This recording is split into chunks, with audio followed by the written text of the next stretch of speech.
And next, I'm going to talk about one of my favorites, sweet marjoram. I feel like this is often an overlooked culinary herb, and it's so fantastic. It has some nice sweet undertones in the flavor, beautiful green, herbal plant, and wonderful medicinal properties. Its proper name is Oregana marjorana. And again, you'll see some of these similarities. Great for the digestive tract.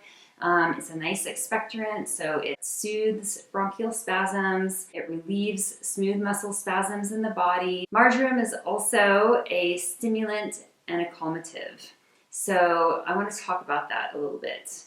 Some medicinal botanicals are what they call bidirectional, which is really interesting because when you take the plant in, it can actually read your physiology and tell what you need. So if you need to be perked up a little bit, it'll have a light stimulating effect on you.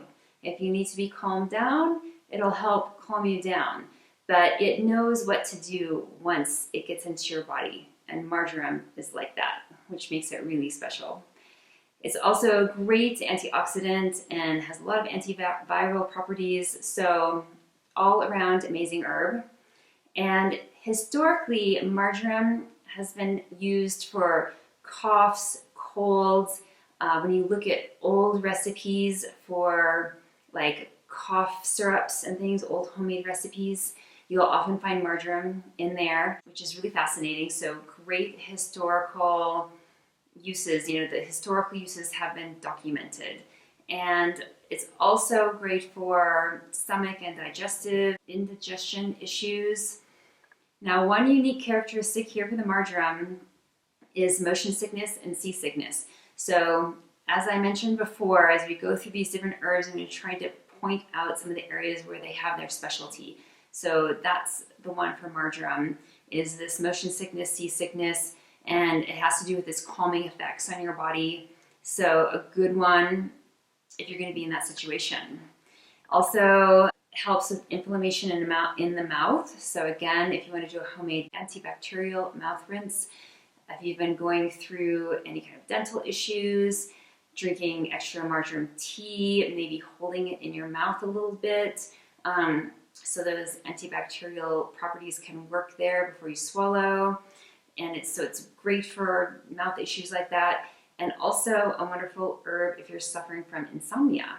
So again, if you have the marjoram plant growing at home, you could add a few leaves to your favorite nighty-night tea blend and kind of kick up that aspect to help with your insomnia. Marjoram is also a wonderful herb to make a liniment. And a liniment is when you soak the herbs in alcohol. The medicinal properties will also go into the alcohol, and then when you apply it to your skin, it just goes right in. Again, this is another older formulation or way of using medicinal plants from times of our past, but marjoram was used a lot for liniments, for aches and pains, swollen joints, stiff joints, bites and stings. Really wonderful anti-inflammatory properties. In traditional Chinese medicine, marjoram is important for increasing your qi, your vital energy, to give you a little bit more stamina. It also helps calm the mind, and this is another unique one, reduces heart palpitations. It reduces anxiety, and in TCM, traditional Chinese medicine, also used for insomnia. So that's another, when you look at the different paradigms of botanical medicine, Western medicine, Ayurveda, traditional Chinese medicine, I always like it when some of them match up, So in Western herbalism, it's used for insomnia, traditional Chinese medicine used for insomnia. So that is a nice connection there. Also has a nice chemical constituents within the plant to help nourish the brain. And that might be linked into this whole reducing the anxiety and insomnia aspects. I love a marjoram tea, and I also really like it in salad dressing and marinades. And here's another little side note. With these medicinal culinary herbs that we're talking about today, they make excellent infused vinegars. And the vinegar is going to really pull out more of their nutritional content. So if you want to make Vinegar you can use in salad dressings and marinades that have a higher concentration of vitamins and minerals, then use some of these herbs, because the vinegar will help draw those minerals out. I like to use a certified organic apple cider vinegar as my vinegar of choice, but most all vinegars will do this. And so it's a great way to get that nutritional content into your food through a vinegar extraction. Top it up with some vinegar until it looks like we've got a good ratio of herb to vinegar, which I think is about here.